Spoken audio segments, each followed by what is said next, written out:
Joachim et Anne, les parents de Marie, ont fait preuve d'une foi inébranlable malgré leur souffrance d'être sans enfant. Leur prière ardente a été exaucée par l'apparition d'un ange. Marie a grandi dans un environnement rempli d'amour, où elle a appris à prier et à aimer Dieu dès son jeune âge. Ses parents lui ont transmis des récits de foi et d'espérance qui ont façonné son âme. Au temple de Jérusalem, Marie a approfondi sa relation avec Dieu, devenant un modèle de grâce et de dévotion. Sa vie était entièrement dédiée à honorer Dieu dans chacune de ses actions. La vie de Marie à Nazareth était empreinte de simplicité, centrée sur la prière et la contemplation. Elle se tenait prête à répondre positivement à Dieu, peu importe la demande qu'il lui ferait. L'ange Gabriel annonce à Marie qu'elle concevra Jésus, mettant en avant le miracle divin. Sa réponse révèle une foi immense et une humilité exemplaire. Marie rend visite à sa cousine Élisabeth pour partager cette nouvelle divine. Leur rencontre est empreinte de joie et d'admiration mutuelle pour les merveilles de Dieu. Le voyage difficile de Marie et Joseph vers Bethléem témoigne de leur détermination face à l'adversité. Malgré la fatigue, Marie conservait une paix intérieure, réconfortée par la promesse de Dieu. L'accueil dans l'étable, bien que modeste, symbolise l'humilité du commencement de la vie de Jésus. Marie et Joseph ont accepté cette situation avec gratitude, confiant que Dieu pourvoirait à leurs besoins. La présentation de Jésus au temple met en lumière la reconnaissance de son rôle divin. Siméon, guidé par l'Esprit, confirme à Marie que son fils est le sauveur tant attendu. La prophétesse Anne reconnaît la grandeur de Jésus, apportant un éclairage d'espoir à Jérusalem. Elle témoigne de la rédemption que cet enfant allait offrir au monde. Face aux difficultés lors de leur fuite, Marie trouve du réconfort dans la prière, consciente que Dieu les accompagne à chaque étape. Cette foi leur permet de surmonter de nombreux obstacles. Le retour en Israël est marqué par la prudence de Joseph, qui cherche la direction divine pour leur installation. Ils choisissent Nazareth comme refuge pour leur famille, un lieu de sécurité.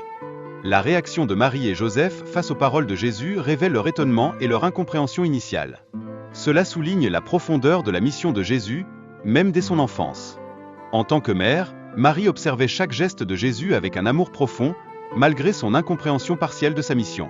Son rôle est crucial pour son développement spirituel. Au mariage de Cana, Marie fait preuve de foi envers Jésus en lui demandant un miracle. Ce moment marque le début public de sa mission et renforce la confiance entre mère et fils. La présence discrète de Marie constitue un soutien essentiel pour Jésus durant sa crucifixion, illustrant son amour inconditionnel. Elle n'a jamais détourné son regard de lui.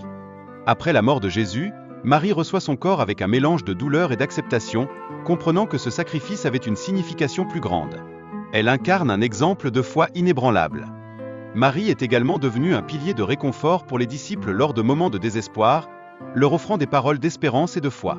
Sa présence était un rappel que Dieu tient toujours ses promesses. La foi inébranlable de Marie est désormais couronnée par la certitude que Dieu accomplit toujours ses promesses. Cela marque un tournant significatif dans son rôle spirituel. Après l'Ascension, Marie devient la mère de l'Église, soutenant les disciples par sa foi et son amour. Elle leur offre un exemple de confiance totale dans les promesses de Jésus. La venue du Saint-Esprit lors de la Pentecôte transforme la communauté chrétienne, permettant aux disciples de proclamer les merveilles de Dieu. Marie est un pilier de foi parmi eux. Pierre, leader des disciples, prend la parole avec autorité pour annoncer la résurrection de Jésus et offrir le salut. Ces paroles touchent le cœur de milliers de pèlerins. Marie joue un rôle fondamental en tant que mère spirituelle, soutenant et priant pour l'Église naissante. Sa présence inspire confiance et unit les croyants dans leur mission. L'Assomption de Marie symbolise l'accomplissement de sa mission terrestre et son rôle éternel en tant que mère et reine au ciel. Elle continue d'intercéder pour l'humanité et les croyants. La vie de Marie est un modèle de dévotion et de service, inspirant les premiers chrétiens à rester fidèles malgré les persécutions et les épreuves. Son rôle durant la Pentecôte est crucial. L'Assomption de Marie incarne l'espérance pour tous les croyants, leur rappelant que ceux qui obéissent à Dieu partageront un jour sa gloire. Cela souligne la victoire sur la mort. Marie enseigne que chaque acte d'amour et d'obéissance possède une valeur éternelle, et elle nous guide à travers la souffrance vers une confiance renouvelée en Dieu. Son exemple est une inspiration pour tous.